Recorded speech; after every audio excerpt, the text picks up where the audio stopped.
சிந்தையில் நிறைந்த செந்தமிழ் நிலமே, வந்தனை செய்து உமை வாழ்த்தினோம் அம்மா.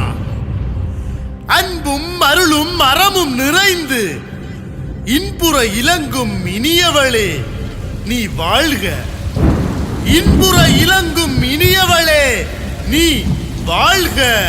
முத்திசையும் கடல் சார்ந்த முழு நிலவு பெண்ணே, எத்திசையில் நோக்கினும் எழில்மிகு கண்ணே, பத்தரை மாற்றுப்ப சும்பொன் மேனியளே, நித்திலமாய் ஒளிர்கின்ற நிலமடந்தை வாழியவே, ஆரமெனும் தமிழனங்கை ஆதியாய் கொண்டவளே, சோர்வின்றி மொழி காக்க முனைந்தன்று நின்றவளே.